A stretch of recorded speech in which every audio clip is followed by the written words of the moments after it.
បរោះម្នាក់នេះទើបតែឆ្លងភពមកទ្វីបទៅលូក៏ត្រូវគេវាយឡើងហើមមុខមាត់គ្រាន់តែព្រោះគេជាមនុស្សគ្មានធម៌ពលព្រលឹងមានព្រលឹងក្បាច់គុណត្រឹមជាកំបិតប៉ាំងតោមនុស្សសម្រាមគិតថាចង់ចូលចិត្តសិស្សច្បងທາງសានក៏ចូលបានមែនទេ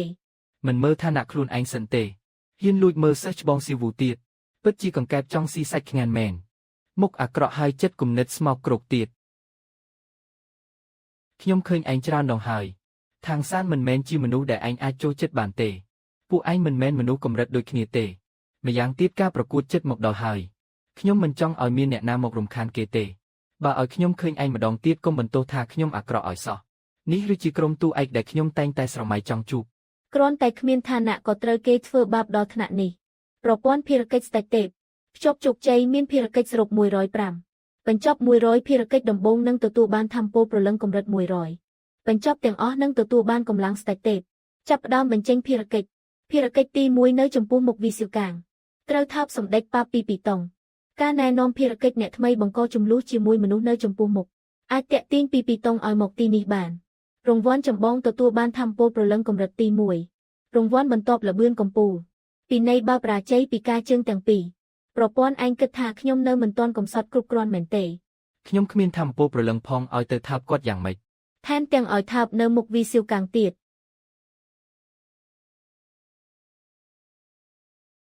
អ្នកត្រូវបានភ្ជាប់ជោគវាសនាស្លាប់រស់ជាមួយអ្នកដទៃបើអ្នកដទៃរបួសវានឹងជាឥទ្ធិពលមកលើអ្នកភ្លាម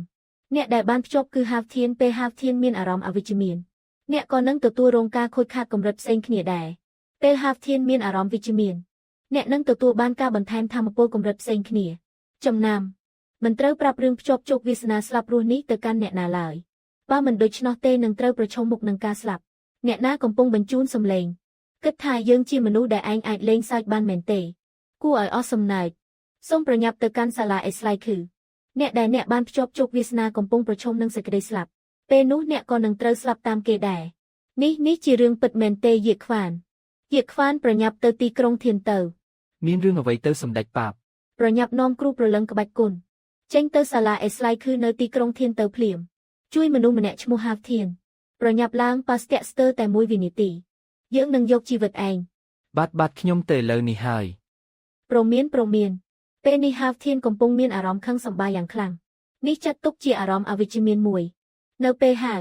ធានប្រមូលអារម្មណ៍អវិជ្ជមានដល់កម្រិតមួយអ្នកក៏នឹងកាំងបេះដូងស្លាប់ភ្លាមដែរហេតុអ្វីបានជាត្រូវជាខ្ញុំ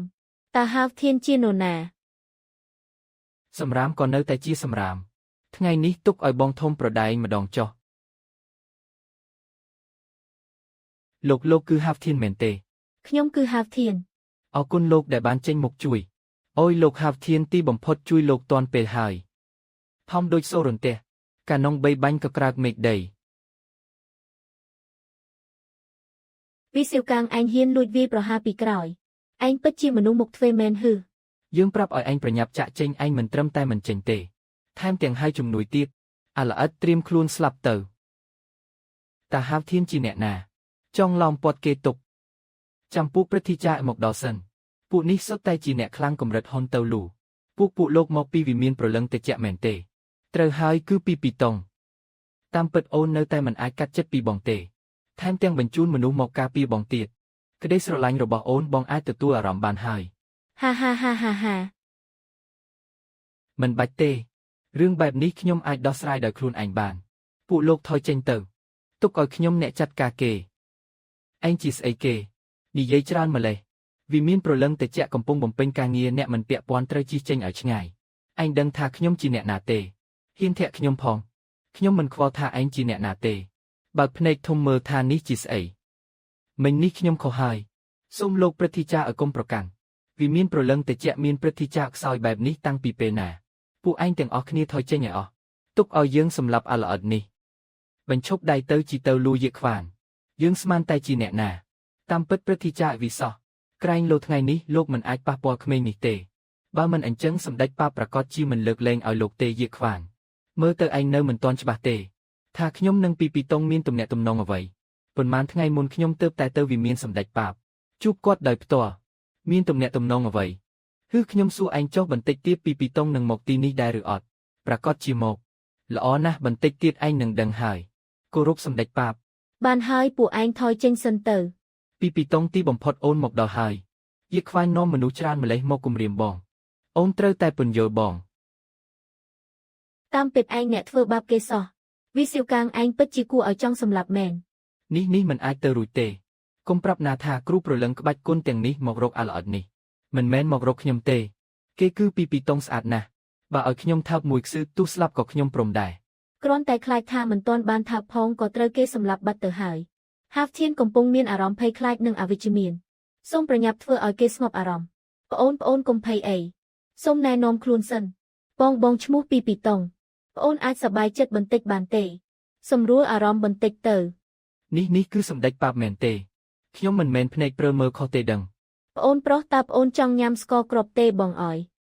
មិននឹកស្មានថាពីតង់ទុនភ្លួនហើយគួរឲ្យស្រឡាញ់បែបនេះសោះ ទីបំផុតធ្វើឲ្យម្ចាស់ទូចនេះសប្បាយចិត្តបានហើយសូមម្ចាស់ប្រព័ន្ធប្រញាប់បញ្ចប់ភារកិច្ចដែលផ្ដល់ឲ្យថ្ងៃនេះត្រូវតែបញ្ចប់នៅថ្ងៃនេះភារកិច្ចរបស់ហាវធានថាពីតង់នៅចំពោះមុខវិសៀវកាងពីនៃបើភារកិច្ចបរាជ័យគឺពីការជើងទាំងពីរពេលដែលភារកិច្ចរបស់ហាវធានបរាជ័យអ្នកក៏នឹងទទួលបានការពិន័យដូចគ្នាដែរ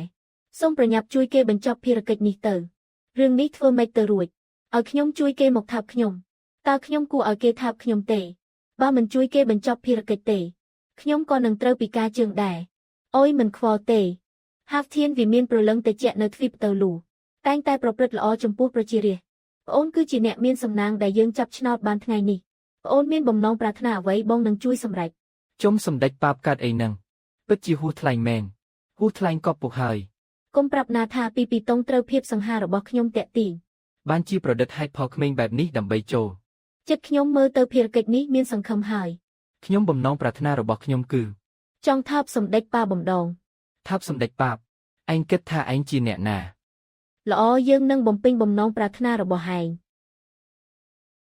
យើងគ្រាន់តែជួយបំពេញបំណងគេប៉ុណ្ណោះ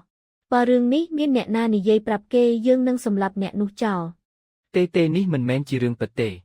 សូមអបអរសាទរដែលបានបញ្ចប់ភារកិច្ចទី1ពេលនេះផ្ដល់រង្វាន់ធម្មពលប្រលឹងកម្រិតទី1ធម្មពលប្រលឹងត្រូវរងចាំបញ្ចប់ភារកិច្ចទាំងអស់សិនទើបអាចប្រើប្រាស់បានរង្វាន់បន្ទាប់លបឿនកម្ពុជាត្រូវបានដោះសោភ្លាម អាហារអាល្អិតនោះទៅណាហើយថាបសម្ដេចប៉ាបរួចក៏រត់គេចខ្លួនមែនទេព្រឹទ្ធាចារ្យអាជីអំបាញ់មិញមើលទៅដូចជាសម្ដេចប៉ាបជាអ្នកថាបគេមុនទេតើបិទមាត់ប្រញាប់ទៅរកអាល្អិតនេះឲ្យឃើញប៉ុន្តែកុំធ្វើបាបគេ លបឿនកម្ពុជានេះពិតជាអស្ចារ្យណាស់វាគ្រាន់តែជាជំនាញរត់គេចខ្លួនប៉ុណ្ណោះប៉ុន្តែភារកិច្ចទី1នេះហួសថ្លៃពេកហើយភារកិច្ចបន្ទាប់មិនលែងខ្ញុំឲ្យស្លាប់ទេដោយសារអ្នកបញ្ចប់ភារកិច្ចទី1មានសិទ្ធិទទួលបានកញ្ចប់កាដូសម្រាប់អ្នកថ្មីតើអ្នកយល់ព្រមទទួលដែរឬទេនៅបាច់សួរទៀតឬយល់ព្រមទទួលកាដូមួយអ្នកអាចជ្រើសរើសមើលភារកិច្ច3ដោយចៃដន្យតាំងពីខ្លឹមសារមុនដើម្បីត្រៀមខ្លួនអញ្ចឹងមើលភារកិច្ចទី10ទៅភារកិច្ចទី10សូមឲ្យអ្នកនៅក្នុងការប្រកួតគ្រូប្រលឹងក្បាច់គុណនៅចំពោះមុខមនុស្សគ្រប់គ្នាដោះសម្លៀកបំពាក់ທາງសារនៅអស់រលីងហើយបង្ខំគេឲ្យរត់មួយជុំរង្វាន់ចម្បងទទួលបានធម្មពលប្រលឹងកម្រិតទី10រង្វាន់បន្ទាប់ទទួលបានការសាកល្បងកម្លាំងព្រះសូរារយៈពេល5នាទីពីនៃបើបរាជ័យស្លាប់ភ្លាមនៅនឹងកន្លែងប្រព័ន្ធឯងចង់ឲ្យខ្ញុំស្លាប់ក៏ប្រាប់ត្រង់មកខ្ញុំខ្លាចថាមិនទាន់បានបញ្ចប់ភារកិច្ចផងក៏ត្រូវឯងធ្វើឲ្យឈួតបាត់ទៅហើយតើអ្នកចង់មើលខ្លឹមសារភារកិច្ចផ្សេងទៀតដែរឬទេមើលប្រកាសជាមើលខ្ញុំជ្រើសរើសភារកិច្ចលេខ9ភ្ជាប់និស្ស័យជាមួយសម្ដេចប៉ាពីតង់រៀបការនឹងរួមរស់ជាមួយគ្នានៅថ្ងៃនោះអាល្អិតនោះមិនមែនត្រូវគេធ្វើបាបទៀតទេដឹងរង្វាន់ចម្បងទទួលបានធម្មពលប្រលឹងកម្រិតទី9រង្វាន់បន្ទាប់ទទួលបានជំនាញភ្លើងកម្ពុជាពីនៃបើបរាជ័យស្លាប់ភ្លាមនៅនឹងកន្លែងប្រព័ន្ធឆ្កែពីនៃរបស់ឯងអាចច្នៃប្រឌិតបន្តិចបានទេ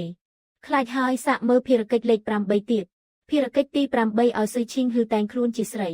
ជួយងូតទឹកឲ្យអ្នកបំរើអ្នករង្វាន់ចម្បងទទួលបានធម្មពលប្រលឹងកម្រិតទី8រង្វាន់បន្ទាប់សឹកប្រើប្រាស់ដាវទេពទេវតាពីនៃបើបរាជ័យរត់ស្រាតពេញទីក្រុងវិមានប្រលឹងតិចរហូតដល់ហត់ស្លាប់ទើបតែថាពីនៃមិនច្នៃប្រឌិតឯងក៏លេងមួយឡើងច្នៃប្រឌិតតែម្ដងទស្សនិកជននៅមុខអេក្រង់ពេលចេញភារកិច្ចសូមកុំមើលចុះមើលឡើងហើយស្រមើស្រមៃអី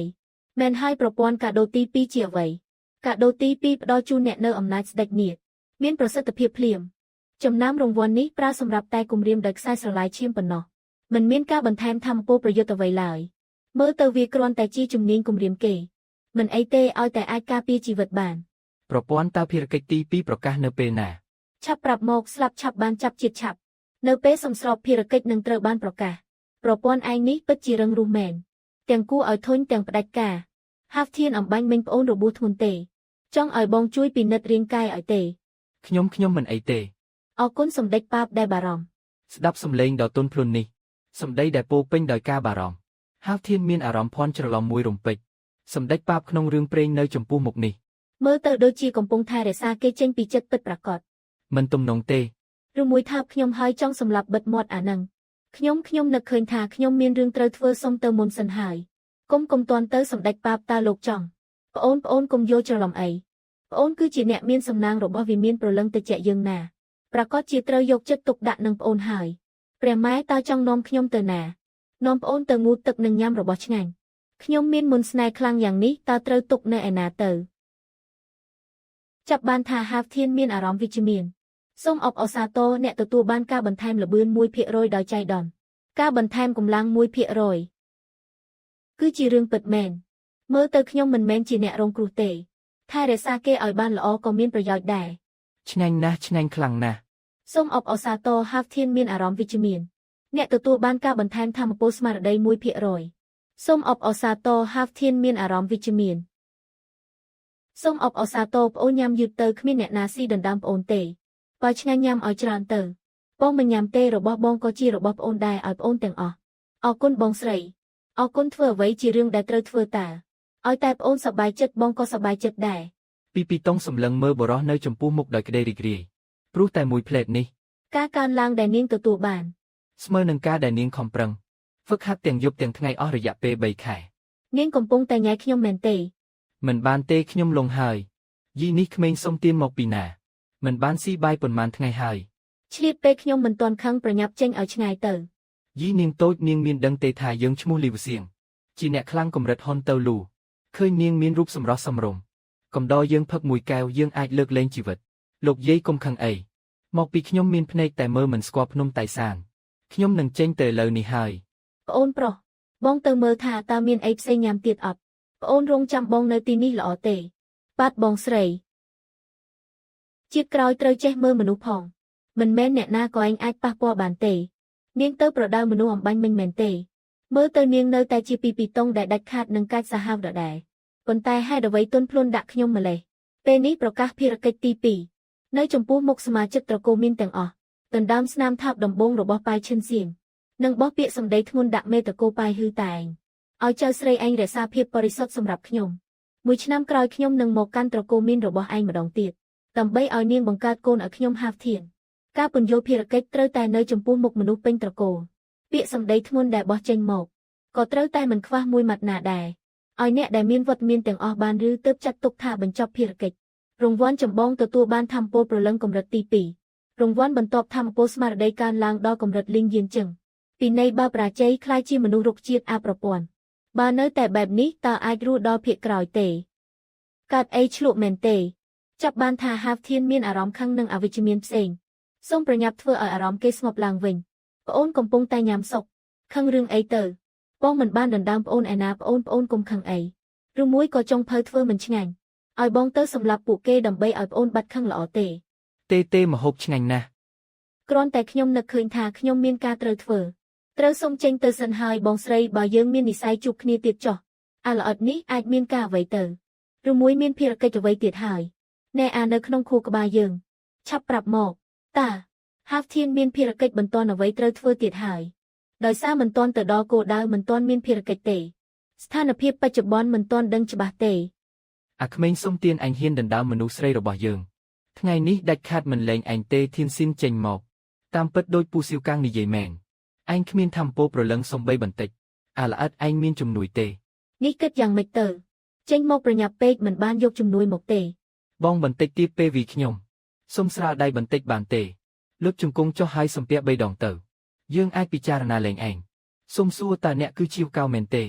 យើងត្រូវឯងធ្វើឲ្យខឹងខ្លាំងណាស់តើឯងសាកសមទេយើងមើលទៅឯងចង់ស្លាប់ហើយខ្សែស្រឡាយឈាមនាគដែលសាយភីចេញពីខ្លួនក្មេងនេះសង្កត់ខ្ញុំដល់ថ្នាក់ដកដង្ហើមមិនរួចគេច្បាស់ជាគ្មានធម្មពលប្រលឹងសោះបងធំប្អូនដឹងខុសហើយសូមមេត្តាគុំសម្លាប់ពួកយើងអី មិននឹកស្មានថារង្វាន់ពីកាដូទី2ពិតជាមានប្រយោជន៍មែន មិនអាចបណ្ដោយឲ្យគេធ្វើបាបបែបនេះទៀតទេ ខ្ញុំត្រូវតែខ្លាំងជាងនេះ តែនឹកដល់ភារកិច្ចនេះក៏គួរឲ្យខឹងដែរម្ចាស់តូចរបស់បងអង្គវប្អូនកុំខឹងអីបងនឹងមកជួយប្អូនភ្លាមល្អទេឆ្លៀតពេលអាល្ងងពីរនាក់នេះមិនដឹងខ្លួនប្រញាប់រត់ ឯងជាអ្នកណាហ៊ានចូលមកក្នុងបាក់របស់យើង ប្រព័ន្ធជូនដំណឹងសមាជិកត្រកូលដែលមានវត្តមានគឺ 40% ទីនេះមានមនុស្សច្រើនយ៉ាងនេះឯងប្រាប់ខ្ញុំថាទើបតែបាន 40% អ្នកដែលចេញពីបកទៅបំពេញភារកិច្ចក៏ចាត់ទុកជាសមាជិកត្រកូលដែរត្រូវតែហៅពួកគេត្រឡប់មកវិញទាំងអស់ទើបបានឯងនេះយើងមកវាកំតិចបាក់ អាល្អិតឯងមកពីបាក់មួយណា គ្មានបាក់គ្មាននិកាយទេនិយាយថាត្រកូលមានរបស់លោកតែងតែមានមោទនភាពលើល្បឿនយើងមកថ្ងៃនេះគឺចង់យកឈ្នះលោកលើរឿងល្បឿននេះឯងឲ្យបរាជ័យទាំងស្រុងតែម្ដងឯងអាយុប៉ុន្មានហើយបានជាហ៊ានអួតម្លេះគ្មានកេកខ្មាស់សោះមើលទៅនាងច្បាស់ជាប៉ៃឈិនសៀងហើយស្អាតគ្រាន់បើប៉ុន្តែធ្វើយ៉ាងម៉េចទើបអាចដណ្ដើមស្នាមថើបដំបងនាងបានប្រមូលទស្សនិកជនឲ្យជុំសិនទៅពលរបស់ខ្ញុំឯងយកវាទៅតាំងពីពេលណា អាម្នាក់នេះលឿនម្លេះ ពលនេះស្អាតណាស់សក់អ្នកនាងប៉ាយក៏ក្រអូបដែរគ្រាន់តែមិនដឹងថាល្បឿនរបស់ខ្ញុំអំបញ្ញមិញនេះត្រូវភ្នែកលោកចាស់ប៉ាយឬអត់ឯងនេះប្រញាប់យកបូមឲ្យខ្ញុំវិញមកមិនអាចទុកឲ្យខ្ញុំជាអនុស្សាវរីយ៍ទេមិនបានទេនោះជាខ្សែចុងខោខ្ញុំចិត្តរបូតហើយយកមកវិញ សុំទោសខ្ញុំឆ្ងល់ថាហេតុអ្វីមានក្លិនប្លែកខ្ញុំជួយស្លៀកអាណាក្មេងនេះក៏ចេះគួរសំគ្រាន់បាដែរគួរឲ្យអស់សំណើចណាស់និយាយតាមត្រង់ទៅថ្ងៃនេះខ្ញុំមកគឺមានភារកិច្ចត្រូវធ្វើត្រូវតែនៅចំពោះមុខសមាជិកត្រកូលមានរបស់លោកទាំងអស់ យកឈ្នះលោកដោយល្បឿនបើលោកចាស់ប៉ាយមិនយល់ព្រមទេកេរ្តិ៍ឈ្មោះរបស់លោកប្រកាសជាខូចមិនខាន ឯងគំរាមយើងឬ គំរាមលោកហើយចុះយ៉ាងម៉េច ប៉ាយហើនេះមិនដែលខ្លាចការគំរាមទេបើឯងចង់ប្រកួតជាមួយយើងក៏បានយាយចាស់ទុកឱកាសឲ្យឯងរៀបចំទេធ្លាទៅឈប់សិនការប្រកួតរបស់ខ្ញុំត្រូវតែមានទស្សនិកជនហើយត្រូវតែមានសមាជិកត្រកូលលោកទាំងអស់នៅទីនេះ បើលោកមិនហ៊ានទេ ខ្ញុំនឹងដើរនិយាយប្រាប់គេថាត្រកូលលោកសុទ្ធតែមនុស្សកំសាកអាល្អិតឯងគ្មានធម៌ពលប្រលឹងផងតើអាចឈ្នះយើងបានយ៉ាងម៉េចបែបនេះចុះយើងសាកល្បងប្រកួតគ្នាសិនទៅឲ្យយើងមើលកម្លាំងរបស់ឯងសិនបើយើងចាញ់យើងនឹងហៅមនុស្សទាំងអស់មកប្រកួតជាមួយឯងជាផ្លូវការម្ដងទៀតយល់ព្រមទេមើលទៅបើចង់ឲ្យគាត់ហៅមនុស្សទាំងអស់មក ត្រូវតែបញ្ចេញកម្លាំងខ្លះសិនហើយខ្ញុំមានល្បឿនកំពូលនៅខ្លាចលោកទៀតឬបើចង់មើលក្បាច់ពិសេសរបស់ខ្ញុំក៏នឹងបំពេញបំណងលោកឲ្យលោកបានដឹងថាលើមេឃនៅមានមេឃ ទីធ្លារៀបចំរួចហើយកុំថាអាយុធំធ្វើបាបក្មេងឲ្យសោះច្បាប់ទុកឲ្យឯងអ្នកកំណត់ ងាយទេក្នុងពេលធូបមួយសរសៃឲ្យតែប៉ះលោកបានចាត់ទុកថាខ្ញុំឈ្នះ អាល្អិតឯងមើលងាយអ្នកណាប៉ះឯងច្រើនបំផុតត្រឹមធូបកន្លះសរសៃល្អ អញ្ចឹងកន្លះសរសៃក៏កន្លះសរសៃទៅអាព្រាននារីបន្តិចទៀតឲ្យឯងឃើញពីភាពអស្ចារ្យរបស់លោកតាយើងពេលនេះសូមចុះចាញ់នៅទាន់កុំនិយាយច្រើនចាប់ផ្ដើមទៅ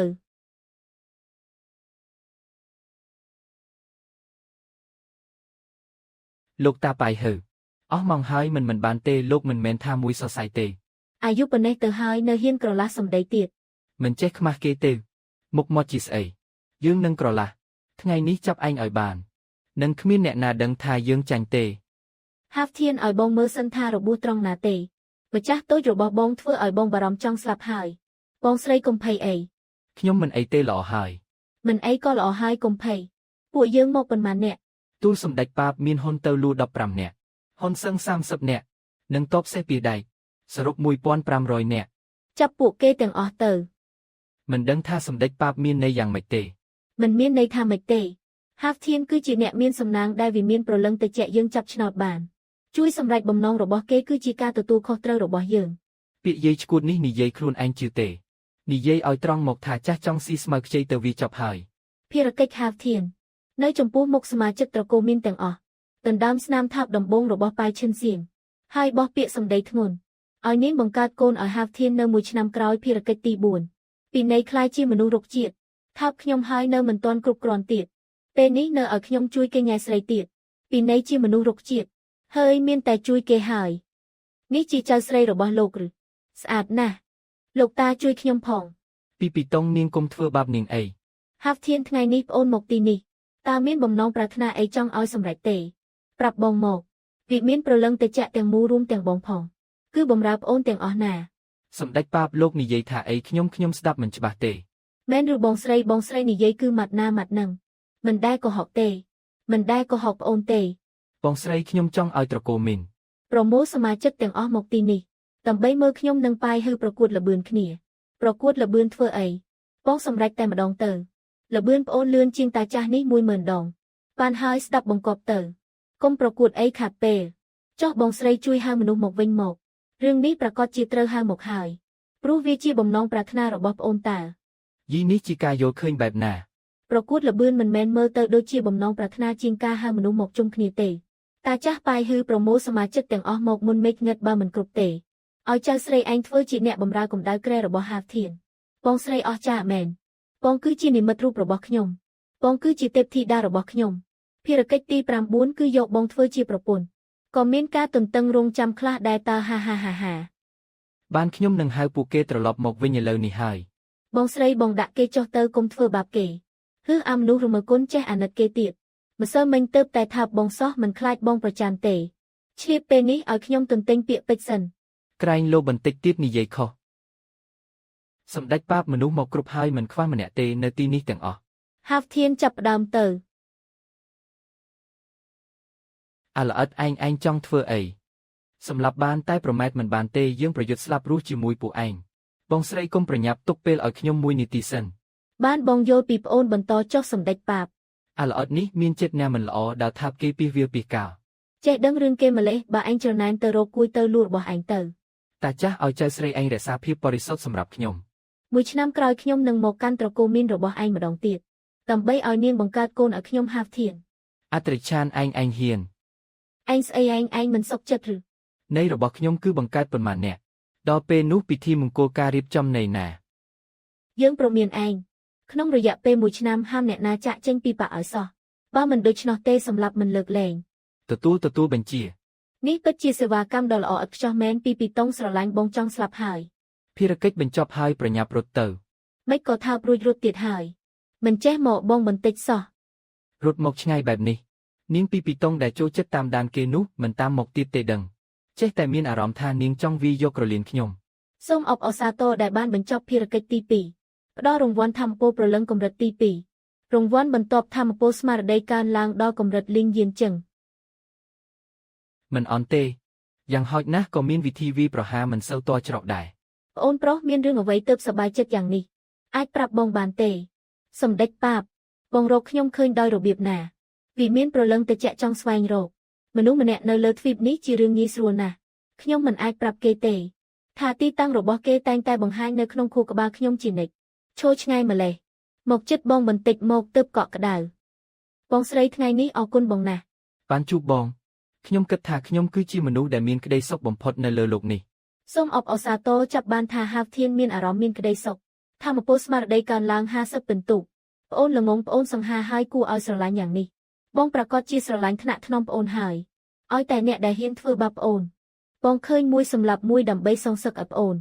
សូមអបអរសាទរចាប់បានថាហាវធានមានអារម្មណ៍មានក្តីសុខភាពស្វិតនៃស្បែកកើនឡើង50ពិន្ទុ មួយជីវិតរបស់ពីពីតុងមិនដែលស្រួលបែបនេះទេ គ្រាន់តែនិយាយពាក្យពីរោះក៏ទទួលបានការបន្ថែមធម្មពល នេះលឿនជាងការហ្វឹកហាត់ទៅទៀត ប្អូនប្រុសល្អយប់នេះប្អូនគ្មានកន្លែងគេងទេដឹងទៅជាមួយបងទៅក្រែនៅផ្ទះបងទាំងធំទាំងទូលាយទាំងទន់ថែមទាំងក្រអូបទៀតផងមិនជឿទេផ្ទះបងមានរបស់ឆ្ងាញ់សម្រាប់ញ៉ាំបើប្អូនគេងមិនលក់បងអាចបំពេប្អូនឲ្យគេងបានណាមិនមែនចង់វាយកក្រលៀនខ្ញុំទេដឹងមិនខ្វល់ទេមិនដឹងថាថ្ងៃណាត្រូវប្រពន្ធលេងឲ្យស្លាប់ទេថ្ងៃនេះគេងឲ្យស្រួលមួយយប់សិនទៅបាទយប់នេះខ្ញុំនឹងគេងនៅផ្ទះបងស្រីល្អណាស់អញ្ចឹងប្អូនអាចដាក់ដៃចុះបានទេបើមិនអញ្ចឹងបងនឹងខឹងហើយណា សុំទោសបងស្រីខ្ញុំមិនមានចិត្តណាទេមិនដឹងថាម៉េចបានដៃទៅប៉ះទេ ពេលនេះប្រកាសភារកិច្ចទី3មកទៀតហើយប្រព័ន្ធឯងនេះមិនអាចឲ្យខ្ញុំដកដង្ហើមបន្តិចទេការវិភាគរៀបចំលឿនម្លេះភារកិច្ចទី3ឲ្យពីពីតុងស្លៀកស្រោមជើងសំណាញ់ពណ៌ខ្មៅអបអ្នកនិទានរឿងបំពេអ្នកឲ្យគេងលក់រង្វាន់ចម្បងទទួលបានធម្មពលប្រលឹងកម្រិតទី3រង្វាន់បន្ទាប់រាងកាយសាមនឹងភ្លើងមិនខ្លាចការវាយប្រហារដោយប្រព័ន្ធភ្លើងពីនៃបើប្រាជ័យប្រកាច់ពេញខ្លួនយ៉ាងខ្លាំងរយៈពេល1ខែហើយមិនអាចញ៉ាំអាហារបាន ព្រះឲ្យប្រព័ន្ធឯងវាខ្ញុំឲ្យស្លាប់តែម្ដងទៅល្អជាង នេះមិននឹងអាចទៅរួចម្ យ៉ាងទៀតក្នុងស្ថានភាពបែបនេះធ្វើម៉េចឲ្យខ្ញុំគេងលក់ទៅ គេងលក់មិនមែនជាលក្ខខណ្ឌនៃភារកិច្ចទេចាប់បានថាហាវធានមានអារម្មណ៍ខឹង សូមប្រញាប់ធ្វើឲ្យអារម្មណ៍គេស្ងប់ឡើងវិញក្មេងម្នាក់នេះមិនក៏ខឹងទៀតហើយគ្រាន់តែខ្ញុំឲ្យគេដាក់ដៃចុះសោះប្អូនកុំខឹងអីបងគ្រាន់តែលេងសើចជាមួយប្អូនទេបងឲ្យប្អូនស្ទាបបានទេគ្មានទេបងស្រីខ្ញុំគ្រាន់តែនឹកឃើញរឿងផ្សេងមិនពាក់ព័ន្ធនឹងបងទេអញ្ចឹងក៏ល្អមេឃងឹតហើយពួកយើងត្រឡប់ទៅវិញទៅវ៉ាវបងស្រីទីនេះធំទូលីស្អាតណាស់តើខ្ញុំពិតជាអាចស្នាក់នៅទីនេះបានមែនទេប្រកាសជាបានហើយរបស់បងក៏ជារបស់ប្អូនដែរពិតជាគួរឲ្យចាប់អារម្មណ៍មែនសម្ដេចប៉ាបដ៏ខ្ពង់ខ្ពស់ម្នាក់ដើម្បីតែក្មេងម្នាក់នេះបញ្ជាមនុស្សរាប់ម៉ឺននាក់ពីពីតុងនាងដឹងថានាងកំពុងធ្វើអ្វីទេមហាបូជាចារ្យអាយុព្រំលុបហើយនៅមិនទាន់សម្រាកទៀតឬមកឈរចាំនៅទីនេះដើម្បីសួរដេញដល់ខ្ញុំមែនទេខ្ញុំឯណាហ៊ានសួរដេញដល់នាងអស់ចាស់ណាស់តើគ្រាន់តែបញ្ជាមួយម៉ាត់មនុស្សរាប់ម៉ឺននាក់ធ្វើតាមនាងខ្ញុំចូលចិត្តណាស់ពេលដែលលោកមិនពេញចិត្តខ្ញុំតែមិនអាចធ្វើអ្វីខ្ញុំបានពេលនេះឈៀនតាវលីវសម្លឹងមើលក្មេងប្រុសនៅក្បែរពីពីតុងចង់ស្ទាបស្ទង់មើលកម្លាំងរបស់ហាវធៀនមហាបូជាចារ្យដ៏ខ្ពង់ខ្ពស់ឈរសឹងតែមិននឹងផងឲ្យគេអាំងក្រលៀងជៀមឲ្យលោកប៉ុន្មានចង្កាក់ញ៉ាំជាអាហារពេលល្ងាចទៅឯងស្អីឯងប្អូនប្រុសពួកយើងទៅមិនបាច់ខ្វល់ពីគាត់ទេភារកិច្ចហាវធៀនគឺឲ្យពីតុងស្លៀកស្រោមជើងសំណាញ់ពណ៌ខ្មៅអបគេនិទានរឿងបំពេគេឲ្យគេងលក់ពីនៃបើប្រាជ័យប្រកាច់ពេញខ្លួនយ៉ាងខ្លាំងរយៈពេល1ខែហើយមិនអាចញ៉ាំអាហារបាននេះជាមូលហេតុដែលហាវធៀនខឹងអំបញ្ញមិញមែនទេឬមួយគេមិនចូលចិត្តខ្ញុំប្អូនប្រុសប្អូនចូលទៅមុនទៅបងត្រូវទៅដោះស្រាយការងារបន្តិចសិនចុះបងស្រីត្រឡប់មកវិញទេបងគុំមិនត្រឡប់មកផ្ទះវិញឲ្យសោះណាបើអញ្ចឹងធ្វើម៉េចឲ្យខ្ញុំបញ្ចប់ភារកិច្ចបានកុំបារម្ភអីបងនឹងត្រឡប់មកវិញឥឡូវនេះហើយតើត្រូវបញ្ចុះបញ្ចូលពីពីតុងឲ្យបដូររោគគេងយប់ដោយរបៀបណាយប់នេះធ្វើយ៉ាងម៉េចទើបខ្ញុំគេងលក់ទៅបងស្រីរោគគេងយប់របស់បងប្អូនចូលចិត្តទេចូលចិត្តខ្លាំងណាស់ចង់ពណ៌នាបន្តិចដែរតែមិនអាចនិយាយបានទេអញ្ចឹងនៅចាំអីទៀតឲ្យបងនិទានរឿងឲ្យប្អូនស្ដាប់បំពេប្អូនឲ្យគេងណានេះវាយ៉ាងម៉េចទៅភារកិច្ចដែលប្រព័ន្ធឲ្យខ្ញុំនាងធ្វើរួចរាល់អស់ទៅហើយមិនបាច់ខាតកម្លាំងសោះហាឈោសាច់អីហ្នឹងឡើងមកខ្ញុំទៅហើយបងស្រីហាពេលនេះប្រកាសភារកិច្ចទី4ភារកិច្ចទី4នៅសាលាឈឺហួរឲ្យហ៊ូវនៅចំពោះមុខលោកគ្រូអ្នកគ្រូនិងសិស្សទាំងអស់រួមទាំងនាយកសាលាដែលជាឪពុករបស់នាងសុំអ្នកថើបហើយប្រកាសថានាងមានកូនជាមួយអ្នកពីនៃបើប្រាជ័យមានកូនជាមួយທາງសានអាប្រព័ន្ធឯងនេះមនុស្សស្រីម្នាក់នេះចង់សម្លាប់បិទមាត់ខ្ញុំដឹងស្រាប់ហើយថានាងល្អដាក់ខ្ញុំបែបនេះប្រកាសជាមានចិត្តណាមិនល្អទេប្រញាប់រត់សិនខ្ញុំគួរឲ្យខ្លាចចម្លេះឬខ្ញុំគ្រាន់តែចង់ចិត្តផ្លែប៉ោមឲ្យប្អូនញ៉ាំសោះណែអានៅក្នុងខួរក្បាលយើងសួរឯងពេលនេះហាវធៀនទៅណាហើយព័ត៌មានទីតាំងរបស់ហាវធៀននឹងធ្វើបច្ចុប្បន្នភាពនៅ5 ម៉ោងបុរាណក្រោយពីមុនមិនមែន1 ម៉ោងបុរាណទេតថ្ងៃថ្មីនឹងចាប់ផ្ដើមធ្វើបច្ចុប្បន្នភាពពី5 ម៉ោងបុរាណក្រោយ5 ម៉ោងបុរាណក្រោយទើបចាប់ផ្ដើមដំណើរការច្បាប់ធ្វើបច្ចុប្បន្នភាពរៀងរាល់កន្លះម៉ោងបុរាណម្ដងឡើងវិញ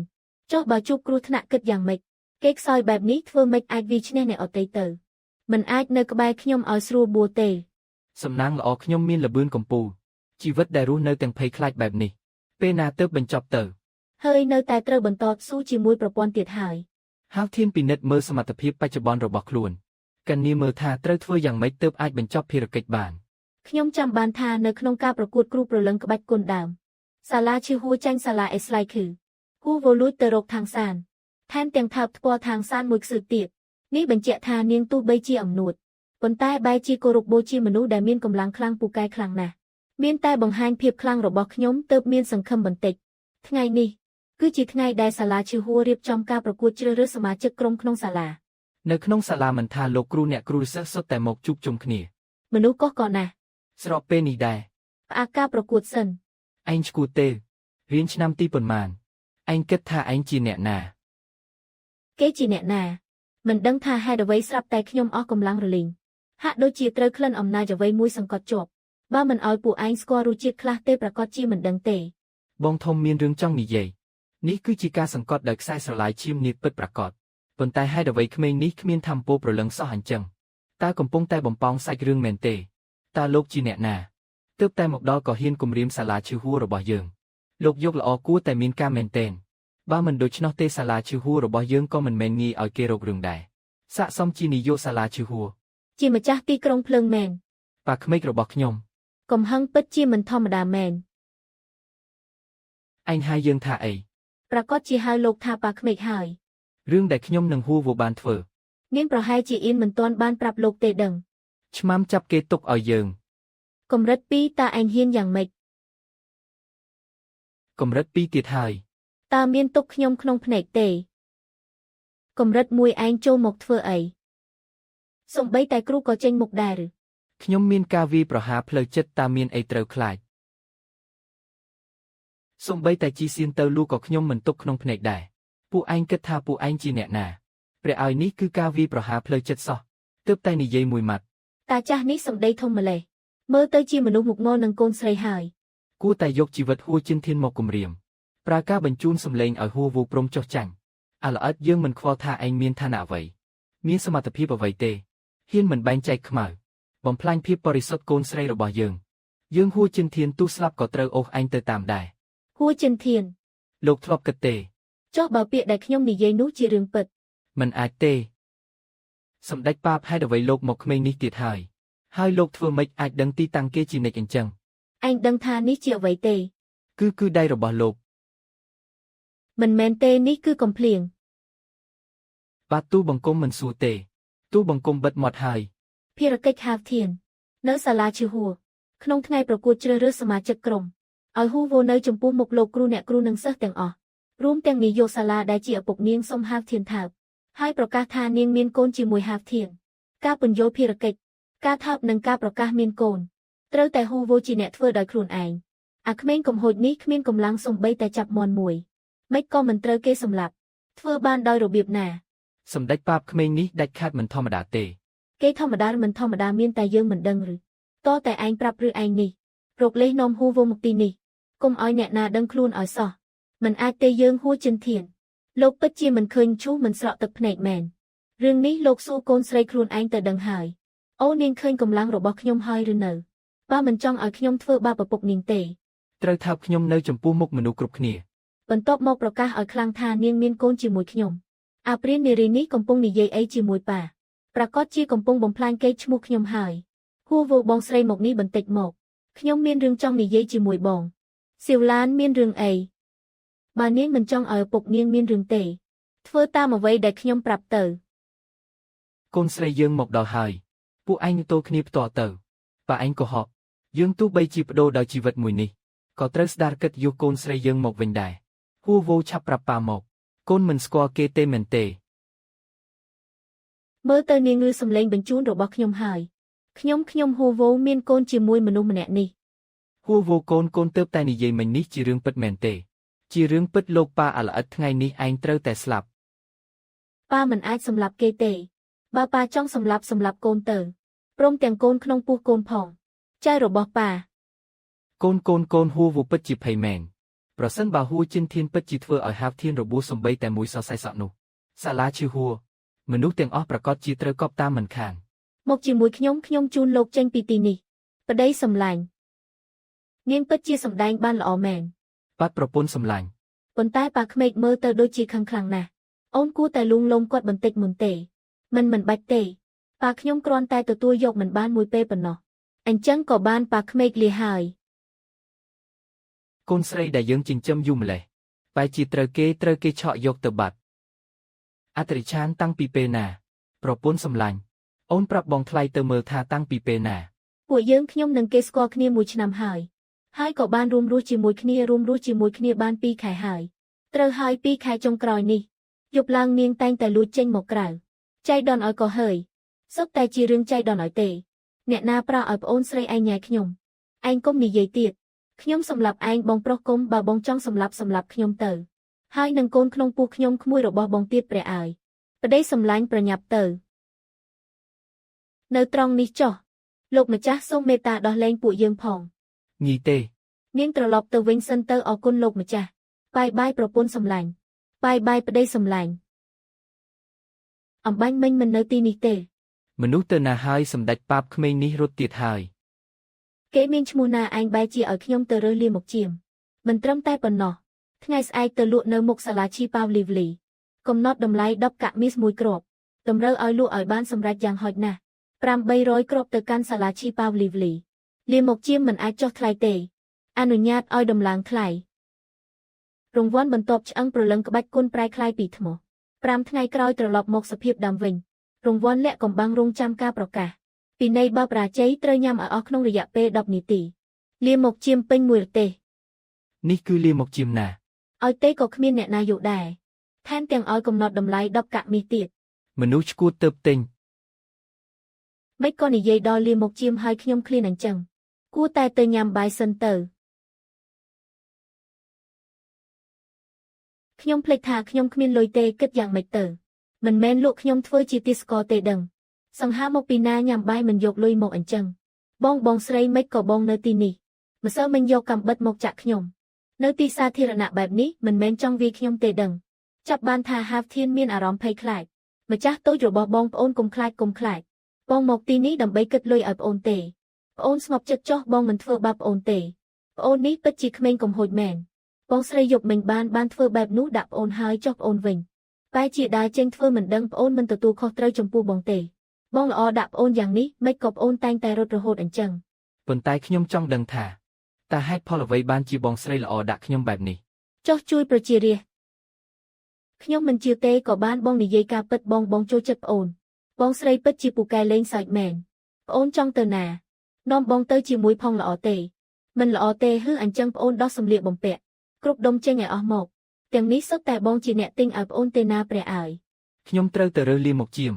បងចង់ទៅតាមដែរមែនទេឬស្អីគេលាមកជាមភារកិច្ចហាវធានមុនពេលព្រះអាទិត្យលិចថ្ងៃនេះប្រមូលលាមកជាមឲ្យបាន 1000 គ្រាប់ហើយថ្ងៃស្អែកទៅលក់នៅមុខសាលាឈីប៉ាវលីវលី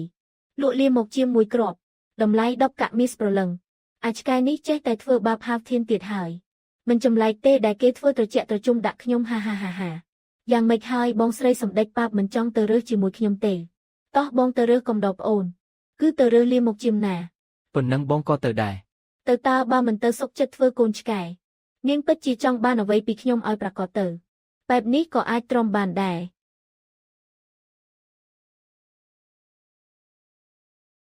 ទីបំផុតរើសរួចរាល់ហើយមើលដៃប្អូនប្រឡាក់អស់ហើយចាំបងជូតបងស្រីខ្ញុំជូតខ្លួនឯងបានហើយក្មេងម្នាក់នេះតាំងពីតូចគ្មានអ្នកថែរក្សាបងថែរក្សាប្អូនហើយនៅមិនដឹងគុណទៀតតែងតែរត់គេចធ្វើឲ្យបងខូចចិត្តណាស់មកទៀតហើយ ឲ្យតែបងប្រាប់ខ្ញុំថាហេតុអ្វីបានជាល្អដាក់ខ្ញុំម្លេះ ខ្ញុំនឹងមិនរត់ទេប្រាប់ថាចូលចិត្តប្អូនតែប្អូនមិនជឿបែបនេះចុះមេឃចិត្តងឹតហើយខ្ញុំនាំប្អូនទៅសម្រាកចុះប្អូននេះពិតជាក្មេងរមើគុណមែនសម្ដេចប៉ាបលោកកុំមកធ្វើមុខគួរឲ្យស្រឡាញ់ដាក់ខ្ញុំអីក្នុងនាមជាបុរសឯផ្ទះម្នាក់ពិតជាទ្រាំមិនបានទេមិនទៅក៏មិនទៅបងមិនបង្ខំប្អូនទេបងត្រឡប់ទៅមុនហើយថ្ងៃស្អែកបន្តមករកប្អូនលេងទៀតប្អូនចង់រើសលាមកប៉ុន្មានក៏បងនៅកំដរប្អូនដែរហើយមនុស្សស្រីម្នាក់នេះបើសិនជាល្អនឹងខ្ញុំចេញពីចិត្តពិតប្រាកដមែនក៏ល្អឆ្មាំ ទូលបង្គំនៅទីនេះតើសម្ដេចប៉ាបមានការអ្វី បញ្ជាព្រឹទ្ធាចារ្យឲ្យវិមានប្រលឹងតិចទាំងអស់រួមទាំងគ្រូប្រលឹងក្បាច់គុណដែលមានកម្រិតលើសពី70ទាំងអស់ក៏ហៅមកទីនេះទាំងអស់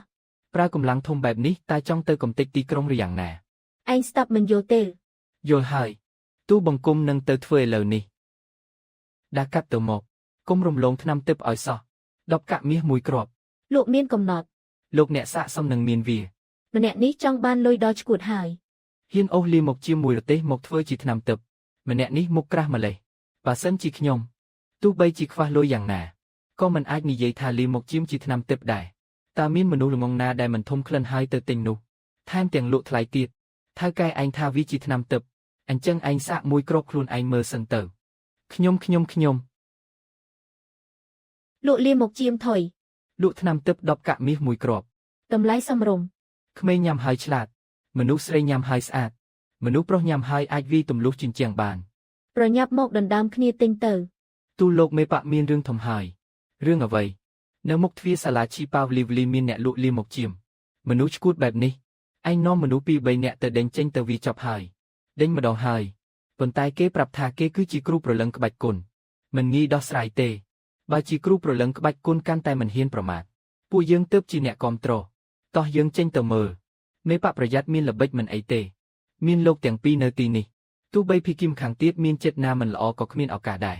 តោះយើងទៅមើលពិតជាលាមកជាមែនអាល្អិតនេះគិតថាសាលាឈីប៉ាវ លីវលីជាមនុស្សល្ងងមែនទេគេគ្មានកម្លាំងប្រលឹងសំបីបន្តិចប្រញាប់បញ្ជូនមនុស្សទៅដេញគេចេញស្អុយចង់ស្លាប់ហើយលោកគ្រូលោកមកលក់ថ្នាំទឹកនៅទីនេះសោះធ្វើឲ្យខ្ញុំរកចង់ស្លាប់តើលោកគឺខ្ញុំគឺមេតកូមានប៉ៃហឺ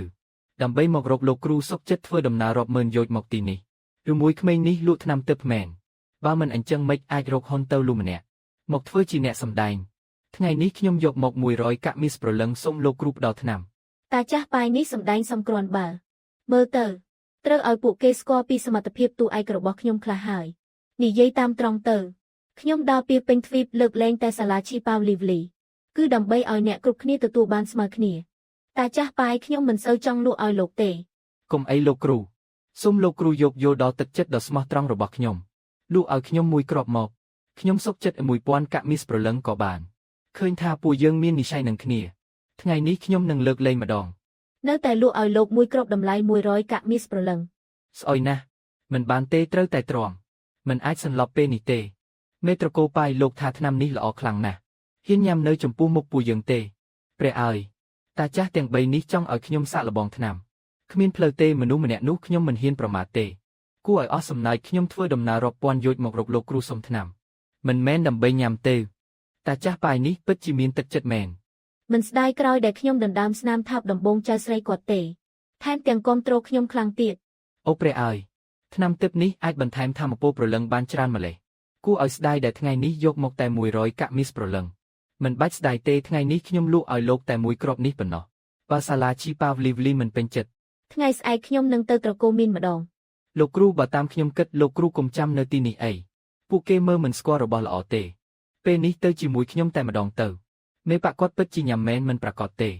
អាចជាពួកគេទាំងពីរនាក់កំពុងសម្ដែងចង់ប្រើវិធីផ្សព្វផ្សាយគ្មានដើមទុននេះចាត់ទុកពួកយើងជាមនុស្សល្ងងមែនទេលោកមេបកនិយាយត្រូវលោកគ្រូហាវធានលោកធ្វើឲ្យពួកយើងរកចង់ស្លាប់លោកគ្រូតើលោកគ្រូគិតថាពួកយើងគ្មានលុយទើបមកសាលាឈីប៉ាវលីវលីមែនទេថ្ងៃនេះខ្ញុំយកមក10000កាក់មីសប្រលឹងខ្ញុំយកមក100,000លោកគ្រូថែមទាំងចុះថ្លៃពិសេសទៀតជាលទ្ធផលសាលាឈីប៉ាវលីវលីមើលមិនស្គាល់របស់ល្អចាត់ទុកត្រឹមជាលៀមមកជាមថែមទាំងចង់ដេញលោកគ្រូចេញទៀតមានរឿងនេះកើតឡើងមែនឬពួកឯងជាបាក់ធំទាំង3អស់ចាណាស់ឬឲ្យមុខមិនយកមុខថ្នាំទឹករបស់លោកគ្រូមានតម្លៃម្លេះពួកឯងបែរជាមិនជឿប៉ុន្តែបែបនេះកាន់តែល្អសម្រាប់ពួកយើងនិយាយផ្ដេសផ្ដាសអីថ្នាំទឹកថ្ងៃនេះខ្ញុំមកទាំងអស់ឯងនេះមានលុយអស់ចាណាស់ឬខ្ញុំជាចៅធររបស់លោកគ្រូឋានៈពួកឯងអាចប្រៀបបានឬធ្វើចៅមានអីអស់ចាគាត់គឺជាបាធរដែលបែកគ្នាច្រើនឆ្នាំរបស់ខ្ញុំមានយកមកអួតទេកូនចៅរមើលគុណទាំងពីរអ្នកនេះពួកយើងវាយគ្នាមួយប្រកួតសិនទៅអ្នកណាខ្លាំងអ្នកនោះមានឋានៈធំកុំវាយគ្នាខ្ញុំចង់ដឹងថាពួកលោកជាអ្នកណាខ្ញុំជាមេបកខ្លាឃ្មុំប្រភេទខ្ញុំជាមេបពុះព្រៃខ្ញុំជាមេបដាវខៀវអ្នកទាំង3អ្នកនេះសុទ្ធតែជាអ្នកខ្លាំងកម្រិតហ៊ុនទៅលូបែរជាដណ្ដើមគ្នាហៅប៉ាដោយសារតែថ្នាំទឹកមើលទៅថ្នាំទឹកនេះពិតជារបស់ល្អមែនណែអ្នកទាំងអស់គ្នាកុំមករំខាននៅទីនេះថ្ងៃនេះខ្ញុំតាំងចិត្តយកមកលក់ឲ្យសាលាឈីប៉ាវលីវលីទេមិនលក់ឲ្យអ្នកទាំងអស់គ្នាទេកុំអីលោកគ្រូពួកគេមិនទទួលទឹកចិត្តលោកគ្រូទេពួកយើងទទួលលក់ឲ្យពួកយើងមកល្អទេសូមអង្វរលោកគ្រូហើយខ្ញុំមួយថ្ងៃមិនបានញ៉ាំពិបាកក្នុងខ្លួនណាស់នៅក្នុងបាក់ពេលនេះមានលុយសុទ្ធទេទៅរៀបចំឲ្យលឿនទៅបាទលើកនេះកុំឲ្យរំលងរបស់ល្អឲ្យសោះលោកគ្រូហាវធានថ្នាំទឹកទាំងនេះវាមានប្រលឹងតិចយើងមកទាំងអស់អ្នកទាំងនេះគឺជាព្រឹទ្ធាចារ្យឲ្យទាំង7របស់វិមានប្រលឹងតិចឬហៅថាក្រុមបរិះប្រលឹងក្បាច់គុណមិននឹកស្មានថាសំបីតែវិមានប្រលឹងតិចក៏មកដែរថ្នាំទឹកលើកនេះខ្ញុំត្រូវតែយកឲ្យបានជៀនស៊ូឯងទៅប្រាប់គូស៊ូឲ្យរៀបចំលុយបន្ថែមទៀតទៅមានប៉ុន្មានរៀបចំប៉ុណ្ណឹងមកបាទលោកមេបកវិមានប្រលឹងតិចអស់ចាណាស់ឬវិមានប្រលឹងតិចទិញអីវ៉ាន់អាចមិនគោរពច្បាប់បានឬចេញមករកស៊ីត្រូវមានកម្លាំងត្រូវមានក្នុងបង្អែកអាក្មេងស្ទៀវដូចឯងក៏ហ៊ានមកនិយាយច្បាប់ជាមួយយើងដែរអ្នកទាំងអស់គ្នាធ្វើបាបគេពេកហើយគ្រប់គ្នាសុទ្ធតែយកលុយមកត្រូវតែអ្នកមកមុនបានមុនត្រូវតែមានយុទ្ធធម៌នៅចំពោះមុខកម្លាំងយុទ្ធធម៌មកពីណានៅទីនេះរបស់ខ្ញុំយុទ្ធធម៌គឺជាអាទិភាពទី1លោកគ្រូនិយាយត្រូវសូមលោកគ្រូបន្ធូរកំហឹងនាងហ្វុងជឿសម្លឹងមើលទស្សនវិជ្ជានេះដោយភាំងស្មារតីអ្នកដែលអាចធ្វើឲ្យព្រឹទ្ធាចារ្យឲ្យទាំង7លុតជង្គង់ព្រមគ្នាបាននេះជាអត្ថន័យបែបណាឋានៈរបស់គេប្រៀបធៀបជាមួយសម្ដេចប៉ាពីពីតុងគ្មានអ្វីខុសគ្នាទេពេលនេះហាវធានក៏ភ្ញាក់ផ្អើលយ៉ាងខ្លាំងដែរមិននឹកស្មានថាពីពីតុងដើម្បីខ្លួនហ៊ានអញ្ជើញតួសម្ដែងធំច្រើនយ៉ាងនេះធ្វើឲ្យគេកាន់តែគិតមិនយល់ថា នៅលើខ្លួនគេតែមានអ្វីតាក់ទាញពីតង់លោកគ្រូថ្ងៃនេះលោកបញ្ចេញថ្នាំទឹកច្រើនយ៉ាងនេះកុំប្រាប់ណាថាចង់លក់ឲ្យសាលាឈីប៉ាវលីវលីទាំងអស់នោះតាមពិតដើមឡើយមានបំណងបែបនេះមែន ប៉ុន្តែពួកគេមិនជឿចាត់ទុកថ្នាំទឹកខ្ញុំត្រឹមជាលាមកជាម លោកមេប៉ានីងលោកធ្វើបែបនេះហួសហេតុពេកហើយទោះបីជាមិនទិញក៏មិនបាច់មួលបង្កាច់លោកគ្រូដែរខ្ញុំមិនបានទេលោកគ្រូកុំយល់ច្រឡំអីក៏បាន ក្នុងពេលដែលពួកគេមិនទិញអញ្ចឹងលក់ឲ្យអ្នកទាំងអស់គ្នាចុះ កុំអីលោកគ្រូខ្ញុំឲ្យគេទៅយកលុយមកហើយបន្តិចទៀតមកដល់ហើយបើអញ្ចឹងខ្ញុំលក់ឲ្យពួកគេសិនហើយ អ្នកទាំងអស់គ្នាប្រញាប់រៀបចំលុយបន្តិចទៅ បាទលោកគ្រូខ្ញុំនឹងទៅជំរុញបន្តិចក្នុងពេលជាមួយគ្នានេះដែរពីតង់នៅទីឆ្ងាយសម្លឹងមើលស្នាមញឹមនៅលើបូមាត់របស់ហាវធៀងនាងក៏សើចតាមដែរខ្សែភ្នែកដែលសម្លឹងមើលហាវធៀងហាក់បីដូចជាសម្លឹងមើលកែវភ្នែករបស់ខ្លួនឯងអញ្ចឹង ពាក់កណ្ដាលជីវិតដែលនៅសល់របស់ខ្លួនឯងប្រហែលជាត្រូវចងជាប់ជាមួយក្មេងនេះហើយអាក្មេងកំហួចនេះភ្នែកមុតម្លេះមិននឹកស្មានថាឃើញខ្ញុំសោះមិនអាចមើលទៀតទេ បន្តិចទៀតគេខឹងទៀតឥឡូវហើយលោកគ្រូលុយរៀបចំរួចរាល់ហើយអាចលក់ឲ្យអ្នកទាំងអស់គ្នាក្នុងតម្លៃ10កាក់មីសប្រលឹងក្នុងមួយគ្រាប់សាលាឈីប៉ាវលីវលីរបស់ពួកគេមានគុណធម៌និងសមត្ថភាពអីបានជាប្រើត្រឹមតែ10កាក់មីសប្រលឹងទិញទ្រព្យសម្បត្តិដែលមិនអាចកាត់ថ្លៃបាននេះ មាននាងខ្ទើចាស់ចូលទូជ្រៅពេកដកខ្លួនមិនរួចមែនទេបើយឺតពេលទៀតបើគេមិនទិញទេខ្ញុំនឹងញាត់ចូលមាត់នាងទាំងអស់ លោកគ្រូខ្ញុំពួកយើងស្ម័គ្រចិត្តប្រើតម្លៃ100កាក់មីសប្រលឹងមួយគ្រាប់ទិញត្រឹមតែ100កាក់មីសប្រលឹងសោះពិតជាមានអារម្មណ៍ថាមិនសមតម្លៃសម្រាប់លោកគ្រូមែនក៏បាន100ក៏100ចុះលុយគឺជារបស់ក្រៅខ្លួន ខ្ញុំតែងតែមិនមានចំណាប់អារម្មណ៍លើលុយទេ លោកគ្រូមានចិត្តមេត្តាករុណាមានទឹកចិត្តទូលាយមិនប្រកាន់រឿងតូចតាចបានជួបលោកគឺជាសំណាងដ៏ធំរបស់សាលាឈីប៉ាវលីវលីខ្ញុំហើយ មិនហ៊ានទេក្នុងពេលដែលឆ្នាំទឹកភ្លុះអស់ហើយអញ្ចឹងខ្ញុំសូមលាទៅមុនហើយ លោកគ្រូសម្ដេចប៉ាបវិមានប្រលឹងតិចពីតង់អញ្ជើញលោកគ្រូទៅសម្រាកនៅទីក្រុងវិមានប្រលឹងតិចបន្តិច មើលទៅជាតិខ្ញុំច្បាស់ជារើបំរះនាងមិនរួចទេប្អូនប្រុសថ្ងៃនេះបងឃើញប្អូនរកលុយបានច្រើនណាស់មិនមានបំណងបែងចែកឲ្យបងខ្លះទេប្អូនកើតអីកុំខឹងអីបងគ្រាន់តែលេងសើចនឹងប្អូនទេបងមិនយកលុយប្អូនទេ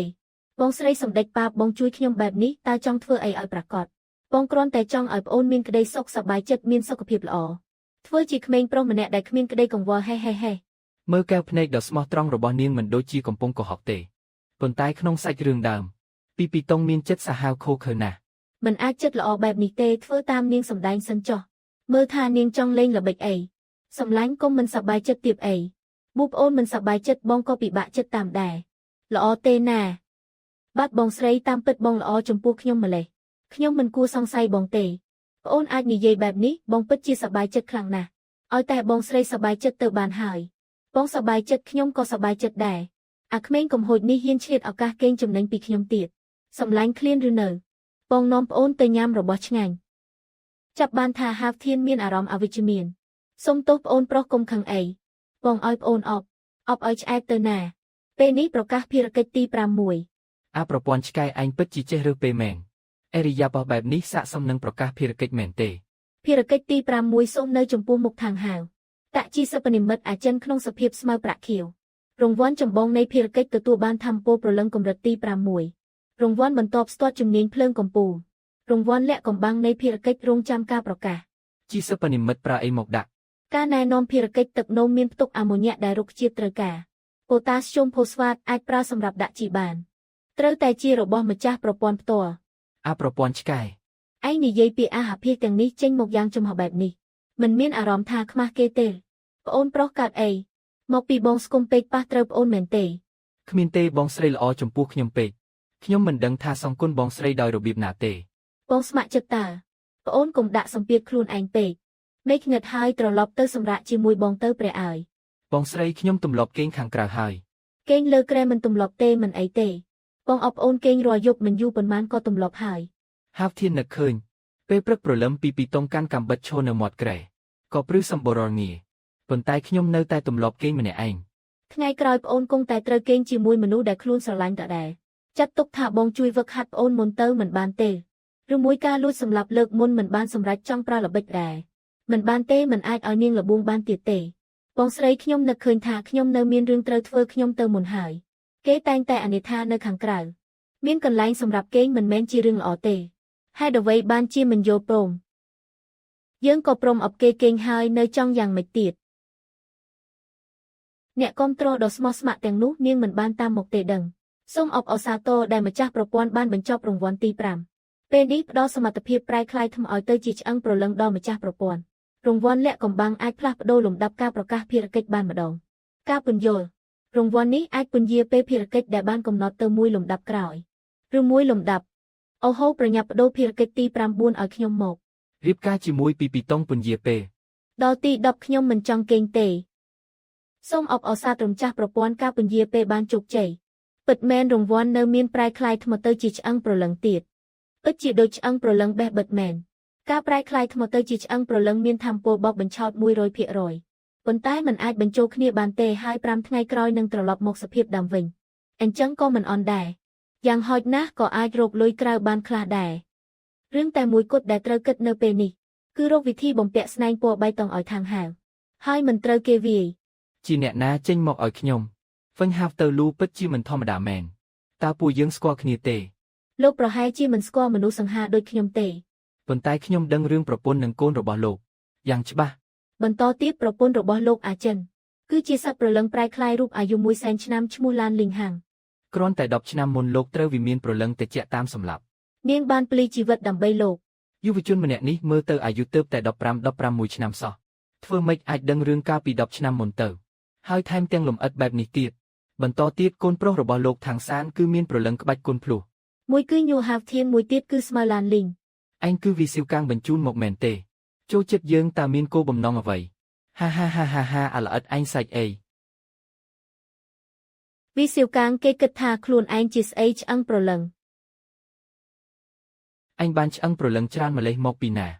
នេះមានន័យថាម៉េចជូនខ្ញុំឬវីស៊ីវកាំងគ្រាន់តែជាមនុស្សធម្មតាម្នាក់ធ្វើម៉េចអាចយកឆ្អឹងព្រលឹងចេញមកច្រើនយ៉ាងនេះបានពិតណាស់ឆ្អឹងព្រលឹងទាំងនេះបើលោកចង់បានអាចយកទៅបានកុំប្រាប់ណាថាឯងមិនមែនជាមនុស្សម៉េចក៏ស្ដាប់ទៅដូចជាកំពុងជេរខ្ញុំអញ្ចឹងត្រូវហើយខ្ញុំមិនមែនជាមនុស្សទេខ្ញុំគឺសត្វព្រលឹងអាយុ100,000ឆ្នាំប្រែក្លាយរូបជាមិត្តសម្លាញ់នឹងអាចិនហេ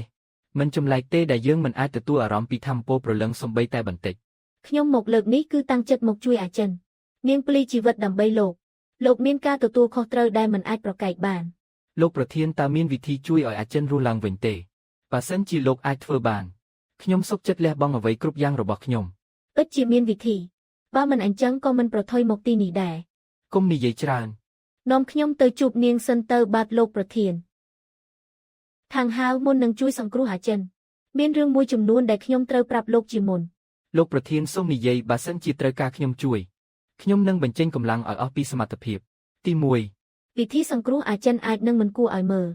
ខ្ញុំសង្ឃឹមថាលោកអាចយល់ទី2ក្នុងកំឡុងពេលប្រើមន្តអាគមមិនអាចមានអ្នកមករំខានទេរួមទាំងលោកផងតើលោកយល់ទេអូនេះមានន័យថាមិនឲ្យខ្ញុំឈរមើលមែនទេ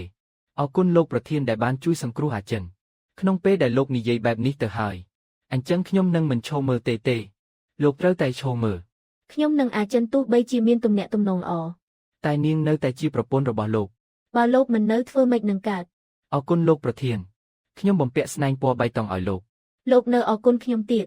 អញ្ចឹងខ្ញុំនឹងចាប់ផ្ដើមព្យាបាលហើយណាលោកប្រធានលោកកំពុងខ្ញុំបានប្រាប់ហើយថាវិធីសាស្ត្រមិនគួរឲ្យមើលទេដើម្បីអាចិនលោកត្រូវយល់ពីបំណងល្អរបស់ខ្ញុំនេះគឺជាក្លិនអំណាចរបស់លោកប្រធានមែនទេមិននឹកស្មានថាខ្លាំងក្លាបែបនេះសោះចប់ហើយឬស្មានតែខាងហៅនឹងវាខ្ញុំទៅហើយមិននឹកស្មានថាក្មេងនេះឆ្លាតបែបនេះសោះយ៉ាងម៉េចហើយសម្ដេចប៉ាបតើចង់ចាប់ខាងហៅដែរឬទេលោកមិនឃើញហាវធានដោះស្រាយរួចហើយទេទៅរំខានពួកគេធ្វើអ្វីគុណបំណាច់របស់លោកប្រធានខាងហៅចងចាំទុកអស់មួយជីវិតបើសិនជាថ្ងៃក្រោយលោកប្រធានមានបញ្ជាអ្វីខាងហៅច្បាស់ជានឹងចេញមុខដោះស្រាយបញ្ហាជូនលោកប្រធានមិនខានមិនបាច់គួរសមទេចាំដល់49ថ្ងៃអាចិនអាចនឹងរស់ឡើងវិញហើយក្នុងពេលដែលភារកិច្ចបានបញ្ចប់ហើយអញ្ចឹងខ្ញុំសូមលាទៅមុនហើយភារកិច្ចអ្វីលោកដឹងហើយនៅសួរខ្ញុំទៀតភារកិច្ចចុះពីលើភ្នំលើកនេះគឺដើម្បីឲ្យអាចិនរស់ឡើងវិញឲ្យអ្នកទាំងពីរជួបជុំគ្នាវិញ